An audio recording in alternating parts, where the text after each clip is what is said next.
এই যে ব্যক্তিকে আপনারা নরমাল সাদা শার্ট এবং প্যান্ট পরে আদালত চত্বর থেকে হেঁটে আসতে দেখছেন, এর নাম হচ্ছে লুৎফুজ্জামান বাবর। যিনি ছিলেন বিএনপির সাবেক স্বরাষ্ট্র প্রতিমন্ত্রী। একসময় তিনি ছিলেন তারেক জিয়ার বেস্ট ফ্রেন্ড। তার ভয়ে বাঘে হরিণে এক ঘাটে জল খেত। আর সেই বাবর সাহেব আজ 2টা মামলায় ফাঁসির আসামি। নিঃসঙ্গভাবে কন্ডেম সেলে দিন পার করেছেন তিনি।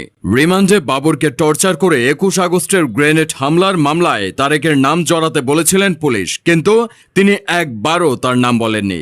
একটা সময় তিনি তার চুলে জেল দিয়ে মাথার চুল খাড়া করে রাখার স্টাইলটা বাংলাদেশে জনপ্রিয় করেছিলেন।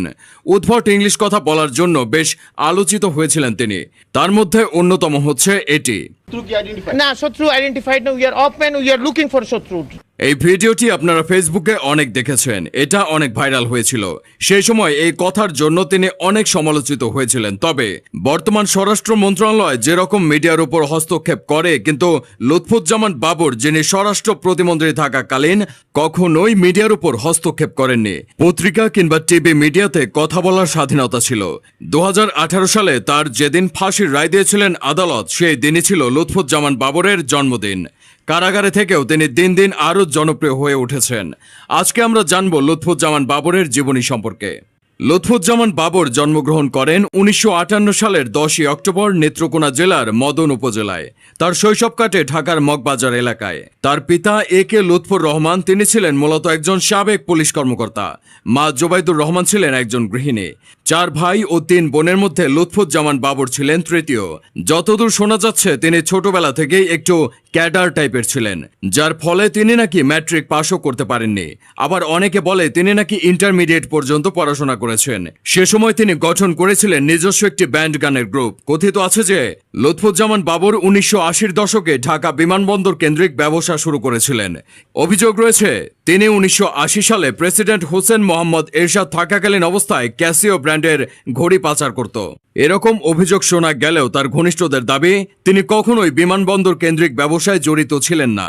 লুৎফুজ্জামান বাবর 1991 সালে 5ম জাতীয় সংসদ জাতীয় নির্বাচনে স্বতন্ত্র প্রার্থী হিসেবে আনারস প্রতীক নিয়ে নেত্রকোনা 4 আসন থেকে সংসদ সদস্য নির্বাচিত হয়েছিল। 1992 সালে তিনি বিয়ে করেন তাহমিনা জামান শ্রাবণীকে। এই দম্পতির বর্তমানে একটি পুত্র এবং একটি কন্যা সন্তান রয়েছে। এরপর 15ই ফেব্রুয়ারি 1996 সালের 6ষ্ঠ এবং 2021 সালের 8ম জাতীয় সংসদ নির্বাচনে বাংলাদেশের জাতীয়তাবাদী দলের প্রার্থী হিসেবে নেত্রকোনা 4 আসন থেকে সংসদ সদস্য নির্বাচিত হন।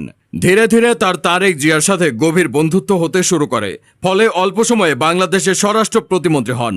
ধীরে ধীরে খালেদা জিয়ার ভরসার প্রতীক হয়ে ওঠেন তিনি। টেকনাফ থেকে তেঁতুলিয়া পর্যন্ত তার জনপ্রিয়তা ছিল তুঙ্গে। তার সময় অনেক কিছুই ভুলে যাওয়ার কথা না। চলনে পলনে তিনি ছিলেন আলাদা। বাংলাদেশ র্যাব বাহিনীর প্রতিষ্ঠাতা হিসেবেও তার নাম আছে। যাই হোক, দীর্ঘদিন পর আবারও আলোচনা এসেছে লুৎফুজ্জামান বাবর। লুৎফুজ্জামান বাবরের বিরুদ্ধে সবচেয়ে বড় অভিযোগ হচ্ছে ভারতের 7 সিস্টার নামে পরিচিত 7টি রাজ্যের বিদ্রোহী দল গঠন করে ভারতকে অস্থিতিশীল করার প্রচেষ্টা। এমনকি চীন ও পাকিস্তান মিলে ভারতের যতটা ক্ষতি করতে পারেনি, তিনি একাই তার চেয়ে বেশি ক্ষতি করার চেষ্টা করেছিলেন। একসময়ের জাতীয়তাবাদী দলের প্রভাবশালী স্বরাষ্ট্র প্রতিমন্ত্রী লুৎফুজ্জামান বাবর 17 বছর কারাগারে রয়েছে। তাকে সর্বশেষ জনসম্মুখে দেখা গিয়েছিল 2021 সালের অক্টোবরে দুদকের একটি মামলায়। আদালতে হাজিরা দেওয়ার সময় তাকে দেখা গিয়েছিল। এখন তিনি কেরানীগঞ্জের ঢাকা কেন্দ্রীয় কারাগারে রয়েছেন। ফাঁসির রায়ের চূড়ান্ত নিষ্পত্তির সময় গুনছেন। প্রিয় দর্শক, আপনি যদি বাবরের মুক্তি চান তাহলে কমেন্টে #বাবর লিখে দিন।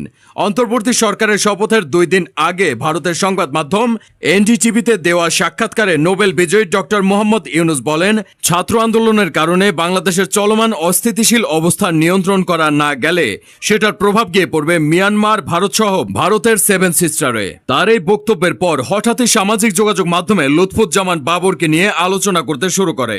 ডক্টর ইউনুস যে 7 সিস্টার কথা বলেন সেটা আসলে কি? কেনই বা বাংলাদেশে অস্থিরতা তৈরি হলে 7 সিস্টারে তার প্রভাব পড়বে?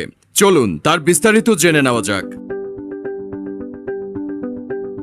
ভারতের অরুণাচল প্রদেশ, আসাম, ত্রিপুরা, নাগাল্যান্ড, মণিপুর, মিজোরাম ও মেঘালয়, এই 7টি রাজ্যকে একত্রে 7 সিস্টার বলা হয়ে থাকে। অনেকে মনে করেন লুৎফুজ্জামান বাবর ভারতের সরকারের কাছে একটা আতঙ্কের নাম। লুৎফুজ্জামান বাবর সেভেন সিস্টার্সকে বিদ্রোহী দল বানিয়ে ভারতকে অস্থিতিশীল করতে চেয়েছিলেন। 2004 সালে তিনি 10 ট্রাক ভর্তি অস্ত্র, গোলাবারুদ, রকেট লঞ্চার ইত্যাদি ভারতে পাঠাতে চেয়েছিল। তখন তারা নিজেদের দেশে গৃহযুদ্ধে অবতীর্ণ ছিল। অরুণাচল প্রদেশ, আসাম, ত্রিপুরা, নাগাল্যান্ড, মণিপুর, মিজোরাম ও মেঘালয়কে মূল ভারত থেকে আলাদা করতে চেয়েছিল তিনি। আর সেখানে আন্দোলনকারীদের 10 ট্রাক অস্ত্র সরবরাহ করতে চেয়েছিলেন এই বাবর, কিন্তু শেষ পর্যন্ত তা করতে পারেননি। সে সময় যদি এই অস্ত্রগুলো ভারতে প্রবেশ করত, তাহলে ভারতের পরিস্থিতি কেমন হতো তা ভাবতেই গা শিউরে ওঠে। তিনি ছিলেন এমন একজন ব্যক্তিত্ব যিনি ভারতকে হুমকি দিয়েছিলেন। তখন বাংলাদেশের কেউই এই সাহস দেখায়নি, এমনকি এখন পর্যন্ত বাংলাদেশের এমন সাহস কারোরই হয়নি।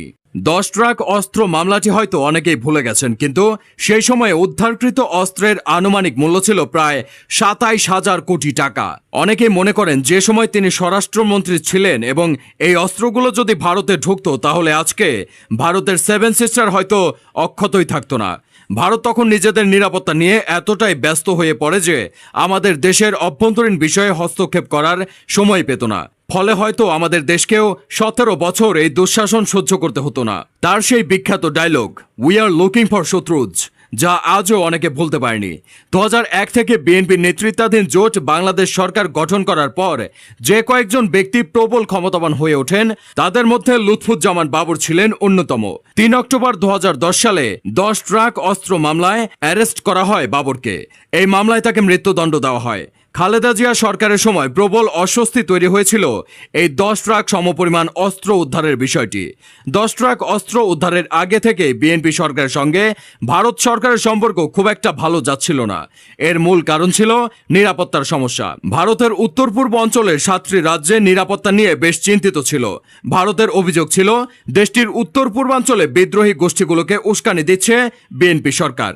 এরকম অবস্থায় 10 ট্রাক অস্ত্র ধরা পড়ে। প্রিয় দর্শক, এটাই ছিল মূলত লুৎফুজ্জামান বাবরের জীবনের মূল কাহিনী।